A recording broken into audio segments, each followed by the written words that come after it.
more space I free up, the more I'll be able to invite those new habits and things that just do fill me up with joy and that I want to be a part of the next chapter of my life. Something that was very grounding for me this week was to organize only what I needed and then setting everything else aside. The beginning of this year, we moved into a new apartment, and as a family, we had to decide what to bring with us into the new apartment. And I feel like I did leave a good amount of items behind, but I still brought a couple of boxes of items that like didn't quite have a place. So this week I had a vision. I needed somewhere to work on my laptop, so I pulled aside this little desk that I got earlier in the year, and I set it up next to the windows because I finally figured like, okay, this is where I need it to be. I pulled up my little stool and created like a nice little area. And so I oriented the rest of my room around that space, with my bed next to me. And then from there, I just started pulling like items that I needed, putting them away. I finally got a bookshelf, so I was able to organize a couple of books and journals that I have, as well as my CD collection.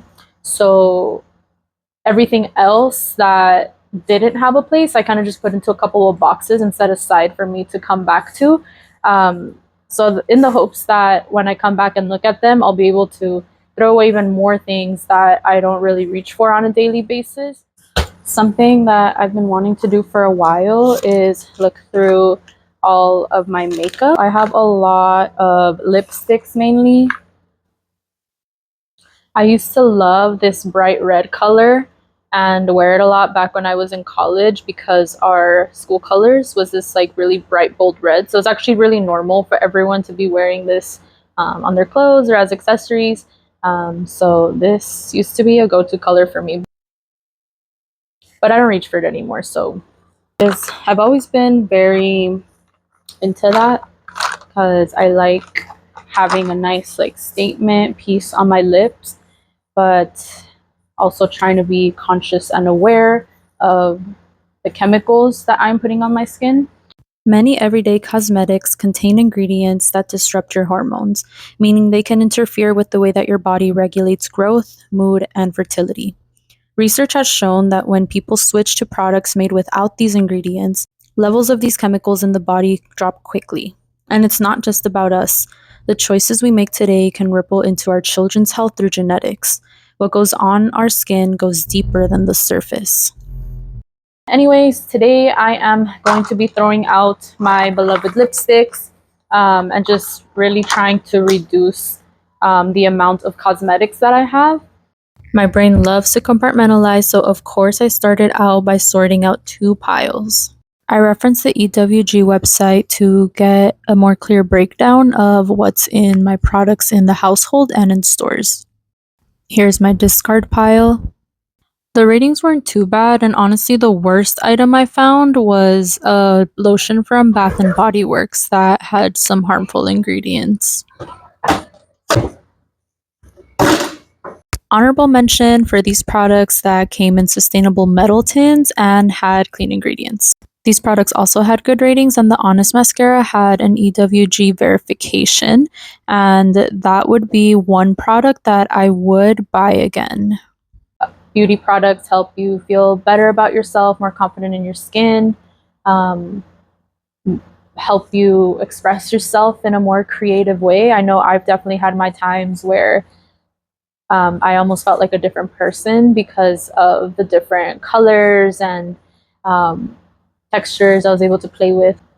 Unfortunately, the beauty industry is betting on and profiting off of your insecurity. That might not be the case for everyone, but on top of that, there's also this greed for profit, where a lot of companies don't care the materials that they are using. They don't really care to make your life better.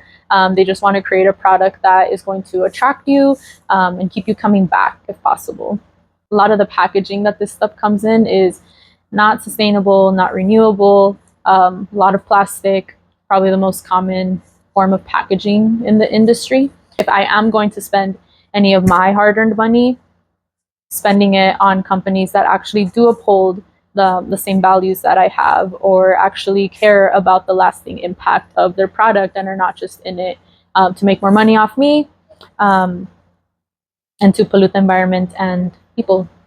I can think of a few different ways to be more intentional with what you allow into your beauty routine. One of them, if you are blessed to have people in your life, neighbors, people in your community that know how to make these things from scratch, whether it is like moisturizers, lip balms, soaps, any of that kind of thing, um, definitely worth supporting. I'm a sucker for a handmade soap from the farmer's market.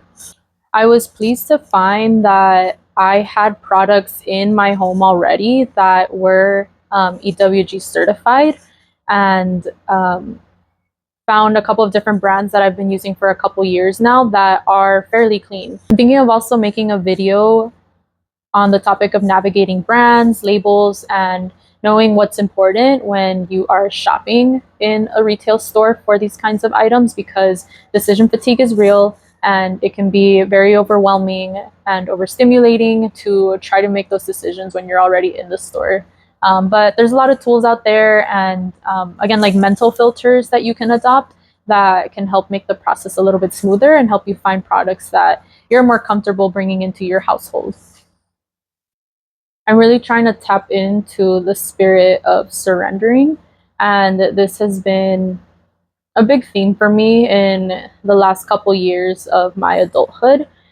Surrendering not just on an emotional level to past experiences that maybe no longer serve me, that only weigh me down, but also through my physical environment.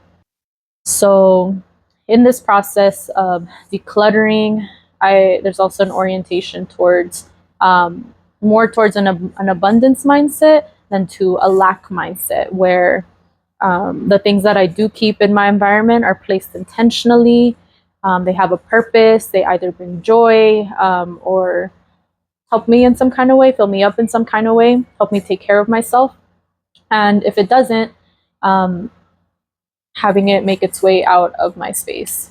And this is a really good opportunity to reimagine what I want for the next 10, 20 years of my life, and choose where I want to invest my energy. Question I have for you is, would you commit to clean beauty?